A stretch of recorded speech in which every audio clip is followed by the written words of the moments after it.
দেখুন তো কি অসাধারণ একটা স্ন্যাক্স আজকে রেডি করে ফেলেছি আপনাদের জন্য।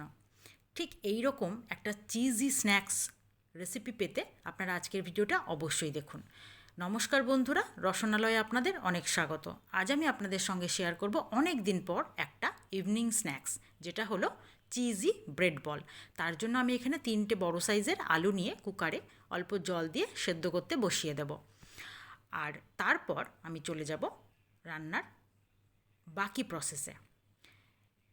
এবার আমি ছোট ছোট করে হাফ ক্যাপসিকাম এখানে কুচি করে নিয়েছি, আর সঙ্গে নিয়েছি ধনেপাতা কুচি আর কাঁচা লঙ্কা কুচি। কড়াইয়ে প্রথমে অল্প সাদা তেল 2 চামচ মতো দিয়ে দেবো, আর অল্প জিরে ফোড়ন দেব। জিরে ফোড়নটা ভালো করে একটু নাড়াচাড়া করে যখন একটু হালকা ভাজা হবে তখন ক্যাপসিকাম কুচিটা দিয়ে দেব। আপনারা কিন্তু ক্যাপসিকাম কুচির বদলে নিজেদের পছন্দ অনুযায়ী অন্য সবজিও এর মধ্যে অ্যাড করতে পারেন। আমি শুধু ক্যাপসিকামটা ব্যবহার করেছি, সঙ্গে কাঁচা লঙ্কা কুচিটা দিয়ে দিলাম। হালকা ক্যাপসিকামটা নরম হয়ে যাওয়ার পর দিয়ে দেব স্বাদ অনুযায়ী লবণ। এবার তার মধ্যে দিয়ে দেবো অল্প করে চিলি ফ্লেক্স। কাঁচা লঙ্কা কুচি, চিলি ফ্লেক্স দুটোই ব্যবহার করেছি, কারণ দুটোর স্বাদ সম্পূর্ণ আলাদা, তাই দুটোই আপনারা এখানে ব্যবহার করতে পারবেন। সঙ্গে এবার নাড়াচাড়া করার পর দিয়ে দেব যে 3টে আলু সেদ্ধ করে নিয়েছিলাম, সেটাকে এরকম ডুমো করে কেটে নিয়েছি। আলু 3টে কেটে নেওয়ার পর আমি এইভাবে ওর মধ্যে মিশিয়ে দেব। মিশিয়ে দিয়ে হালকা নাড়াচাড়া করে দিয়ে দেবো ধনেপাতা কুচি। অযথা এর মধ্যে আর কোনো মশলা ব্যবহার করব না, যখন মশলার প্রয়োজন নেই, এমনিতেই এই পুরটার স্বাদ অসাধারণ হবে। তারপর ওটাকে নেমে ঠান্ডা করতে রেখে দেব। তারপর আমি এখানে একটা ব্যাটার রেডি করে নেব। ব্যাটারটার মধ্যে আমি দিয়েছি এখানে 3 ভাগ বেসন, আর দিয়ে দেবো 1 ভাগ কর্নফ্লাওয়ার। সঙ্গে দিয়ে দেবো কাশ্মীরি লঙ্কা গুঁড়ো আর স্বাদ অনুযায়ী লবণ। সব কিছু একসঙ্গে দিয়ে আমি খুব হালকা হাতে আস্তে আস্তে মিশিয়ে নেব। মেশানোটা ভালো করে হয়ে গেলে তার মধ্যে অল্প করে জল দিয়ে এবার আমি ব্যাটারটা রেডি করব। জলটা প্রথমেই একসঙ্গে অনেকটা দিলে হবে না, তাতে ব্যাটারটা পাতলা হয়ে যাওয়ার ভয় থাকবে। নতুন বন্ধুদেরকে আমার চ্যানেলে স্বাগত জানিয়ে, পুরনো বন্ধুরা যারা আমার চ্যানেলে আগে থেকেই আছেন, নিয়মিত আমার ভিডিও দেখছেন, তাদেরকে আমার অসংখ্য ধন্যবাদ। আর যে সকল বন্ধুরা এখনও আমার চ্যানেলটি সাবস্ক্রাইব করেননি, তারা প্লিজ চ্যানেলটি সাবস্ক্রাইব করে পাশে থাকা বেল আইকনটি প্রেস করে দেবেন, রেগুলার নোটিফিকেশান পেয়ে যাবেন। আর যে সকল বন্ধুরা ফেসবুক পেজ থেকে আমার ভিডিওটি দেখছেন, তারা অবশ্যই আমার পেজটি ফলো করে দেবেন। এবার ব্যাটারও রেডি হয়ে গেছে, পুরো রেডি হয়ে গেছে। এবার আমি চলে যাব, প্রথমে যে ব্রেড নিয়েছি ব্রেডগুলোকে কেটে নেব।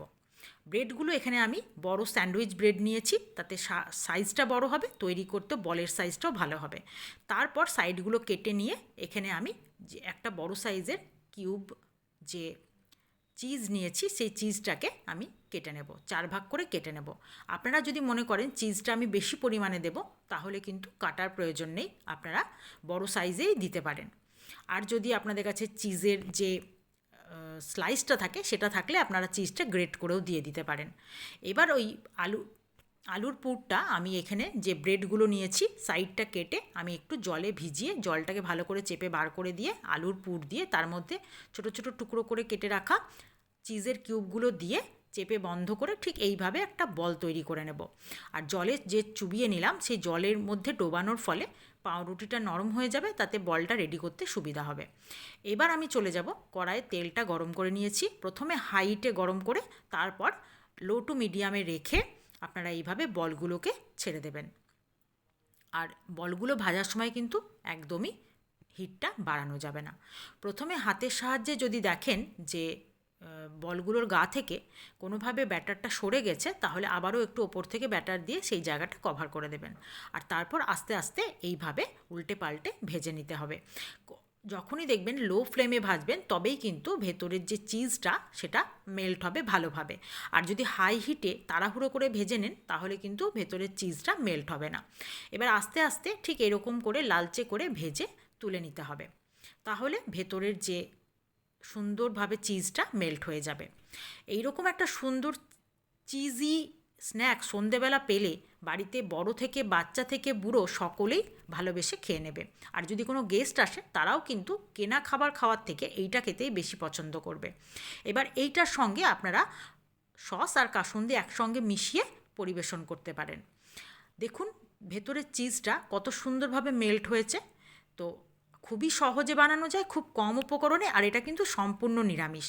তাই আপনারা বাড়িতে তৈরি করলে সকলকেই খাওয়াতে পারবেন।